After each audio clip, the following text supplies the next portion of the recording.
రాదా సామాన్ కింద పడతారు. కొంచెం లేవండి, తోలకం లేవండి మీరు. నేను చెప్పండి మీరు కొంచెం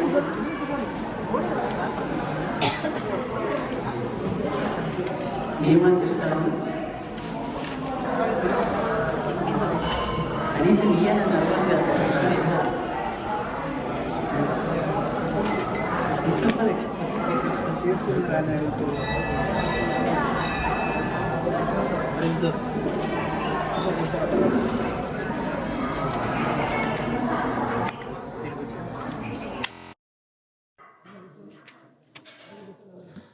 అక్కడ ఎవరు నిలబడకండి.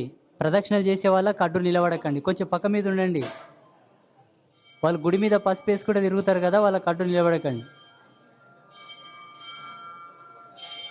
ఈ 9 రోజులు అమ్మవారి దీక్ష చేయాల్సి ఉంటుంది. ఒకవేళ మీరు ఇక్కడనే ఉండి చేస్తామన్నా చేయవచ్చు, ఇంటికి వెళ్ళి చేసుకోవాలనుకున్నా చేయవచ్చు, అభ్యంతరం ఏం లేదు. అమ్మవారి ఫోటో కంపల్సరీ. ఇంట్లో గనక చేస్తే, ఇక్కడ అమ్మ ఉంటుంది కాబట్టి ఇక్కడ ఉండే వాళ్ళకి ఏం అవసరం లేదు.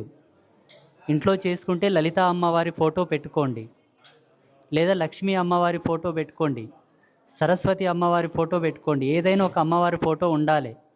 దుర్గమ్మ, భవానీ, కాత్యాయని, షోడశి, కాళీ, ఏ అమ్మవారిదైనా ఒక అమ్మవారి ఫోటో ఇంట్లో పెట్టుకోండి. 9 రోజులు అమ్మకు దీపం పెట్టండి. ఆ దీపం పెట్టే కోణంలో నెయ్యి దీపం పెడితే చాలా మంచిది. నెయ్యి దొరకకపోతే దీపపు నూనెతో పెట్టండి. వంట నూనెతో దీపం పెట్టకూడదు. వంట నూనెతో దీపం పెడితే ఇంటికి జ్యేష్ఠాదేవి వచ్చిపోతుంది. దీపం పెట్టుకొని మీరు వండుకున్న పదార్థమే అమ్మకు నైవేద్యం పెట్టి, వీలైతే పొద్దున సాయంత్రం 2 పూటలా, ఒకవేళ వీలు కాకపోతే ఉదయం 1 పూట, ఉదయం వీలు కాని పక్షాన సాయంత్రం 1 పూట, మీకు ఎట్లా వీలైతే అట్లా. The perfect of condition and rule మేమేం చెప్పం. మీ వెసులుబాటును బట్టి, మీ వీలును బట్టి మీరు అమ్మను వశం చేసుకోండి. దానికి పూర్తి అనుమతి, పర్మిషన్ నేను అమ్మతో అడిగే దీన్ని ప్రింట్ చేయించాను. ఇది మీ చేతికి అందిందంటే మీకు రిజర్వేషన్ వచ్చినట్లే. మీరు ప్రత్యేకంగా కసరత్తు ఏం చేయక్కర్లా.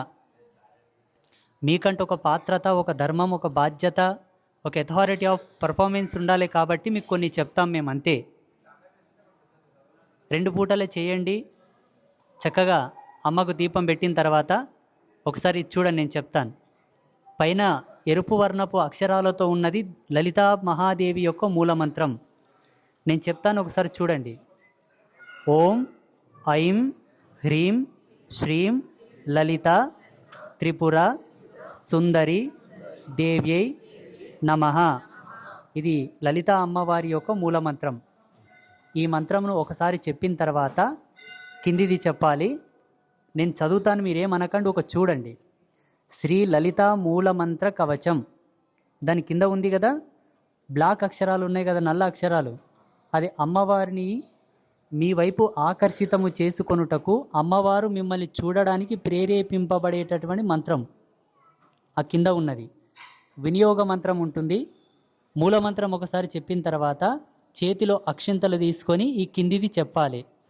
అస్య శ్రీ లలిత కవచస్తవరత్న మంత్రశ్చ ఆనంద భైరవ ఋషి అమృత విరాటచంద శ్రీ మహాత్రిపురసుందరి లలితా పరాంబాదేవత ఐం బీజం హ్రీం శక్తి శ్రీం కీలకం మమ శ్రీ లలితాంబ ప్రసాద సిద్ధ్యర్థే శ్రీ లలిత కవచ స్తవరత్న మంత్ర జపే వినియోగ అని చెప్పి ఇంతకు మునుపు తీసుకున్న అక్షంతలు అమ్మ పాదాల దగ్గర వదలాలి. ఆ వినియోగ వరకు అక్షింతలు మీ చేతిలోనే ఉండాలి.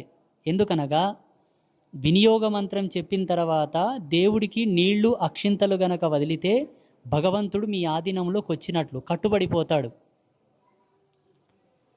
ఏ మంత్రశాస్త్రంలోనైతే వినియోగ మంత్రం ఉంటుందో ఆ మంత్రానికి అత్యున్నతమైన చైతన్యం ఉంటుందని సిద్ధాంతులు నమ్ముతారు, మంత్రశాస్త్రవేత్తలు నమ్ముతారు. ఇక్కడ మీకు వినియోగ మంత్ర సహితంగా మూలమంత్రం ఇచ్చాం, మీ అదృష్టం అది. సామాన్యంగా అయితే ఇయ్యరు. యతులకు, ద్విజులకు, బ్రాహ్మణులకు, ఆచార పద్ధతిలో ఉండేవాళ్ళు మాత్రమే వినియోగ మంత్రానికి అర్హులు, మీరు కాదు. అయినా మీకు ఇచ్చాం, మీకు మంచిగా అవ్వాలని, మీరు తొందరగా పావనం అవ్వాలని, అమ్మ మిమ్మల్ని అనుగ్రహించాలని.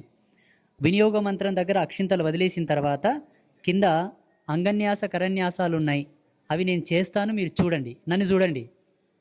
మొదట ఐం అంగుష్టాభ్యం నమః అనుంది. అంగుష్ట అంటే బొటనవేలు. ఈ 4 వేలు ఇలా నిటారుగా పెట్టి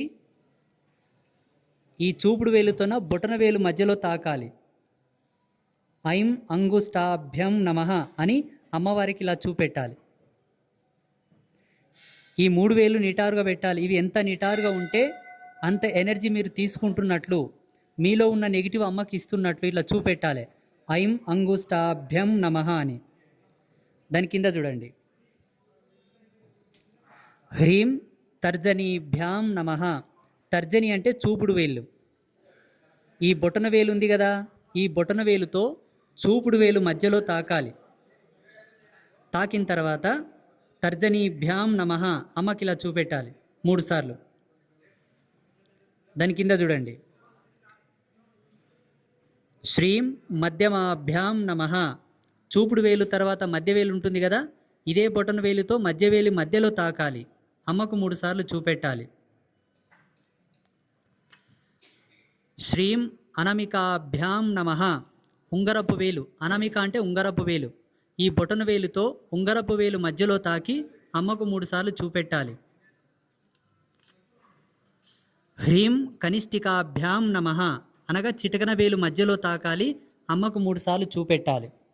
ఇవి మీ చేతి యొక్క వేళ్లను, మీ చేతిని మంత్రయుక్తం చేసుకోవడానికి మీకు ఆజ్ఞ ఇచ్చినటువంటి ధర్మం. అప్పుడేమవుతుంది, మంత్ర సమన్వితమైన ఈ చేతితో మీరు ఏదైనా బిజినెస్ చేసినా, ఓ పెట్టుబడి పెట్టినా, ఎవరినన్నా ఆశీర్వదించినా, ఎవరికన్నా పిడికడ అన్నం పెట్టినా ప్రతీది కూడా అమృతతుల్యం అయిపోతుంది. కాబట్టి ఋషులు మనకిచ్చినటువంటి గొప్ప మార్గం. నీ శరీరం అంతా మంత్రమయం చేసుకోవడానికి ఇదొక ప్రక్రియ.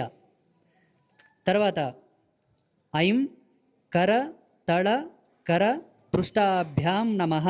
ఇది ఎలా చేయాలి? ఫస్ట్ కుడి చేయితోటి ఇలా నిమరాలి. తర్వాత ఇట్లా 3 సార్లు కర తళ కర పృష్ఠాభ్యాం నమః అమ్మవారికి చూపెట్టాలి. ఇట్లా 3 సార్లు ఇలా అనుకొని అమ్మకు చూపెట్టాలి. కరతళ కర పృష్ఠాభ్యాం నమః. కర తళ పైన కింద 2 చేతులను పురమాయించి అమ్మకు చూపెడుతున్నట్లు. అంటే అర్థం ఏందండి? దీని అర్థం ఏం చెప్పారు శాస్త్రంలో?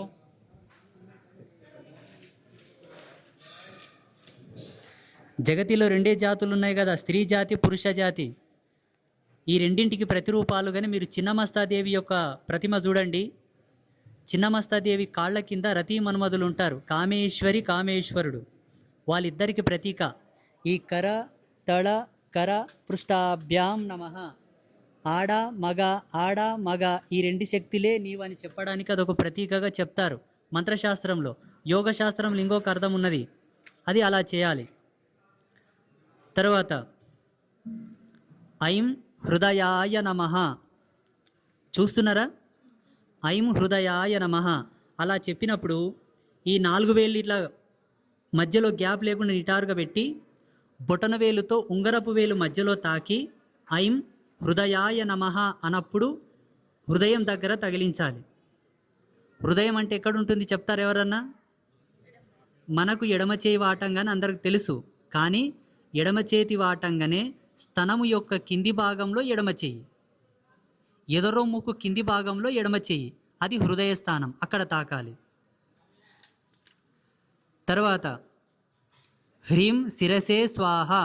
మళ్ళా సేమ్ అలాగే ఉంగరపు వేలు మధ్య భాగాన బొటన వేలుతో తాకుతూ నుదుటిన పాపెట్లో కుంకుమ బొట్టు పెడతారు కదా, అక్కడ తాకాలి. పాపెట్లో కుంకుమ బొట్టు పెట్టే దగ్గర తాకాలి. శిరసే స్వాహ. శ్రీం శిఖాయై వషట్. మళ్ళీ అలాగే మనకు సుడి ఉంటుంది కదా, ఇక్కడ సుడి దగ్గర తాకాలి. శ్రీం కవచాయ హుం. మళ్ళీ అలాగే ఉంగరపు వేలు మధ్యలో తాకుతూ 2 భుజాలని తురుమాలి. హ్రీం నేత్రత్రయాయ వౌషట్. సేమ్ ఎప్పట్లాగానే ముద్ర పట్టుకొని 2 కండ్లని తాకాలి. నేత్రములంటే కళ్ళు.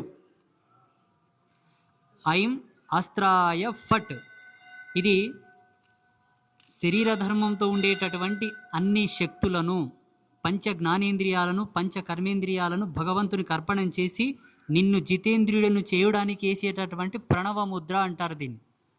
తంత్రశాస్త్రంలో దీన్ని గొప్ప చెప్తారు. ఇట్లా హృదయం దగ్గర చేతి పెట్టుకొని కనుబొమ్మల మధ్యలో ఈ 2 వేళ్ళు పెట్టాలి. ఇలా పెట్టి తల చుట్టూ తిప్పుకొని 3 సార్లు కొట్టుకోవాలి. ఇట్లా అస్త్రాయ ఫట్ అన్నప్పుడు 3 సార్లు తల చుట్టూ తిప్పుకొని కొట్టాలి. తర్వాత భూర్భువస్సువరోమితి దిగ్బంధ అన్నప్పుడు మీ 2 చేతులతో శరీర అన్ని అంగములను స్పృశించాలి. కళ్ళు, ముక్కు, చేతి, తల, శరీరం అంతా తాకాలి. కింది పాదాల వరకు, వెనక గుదాస్థానం వరకు కూడా తాకాలి.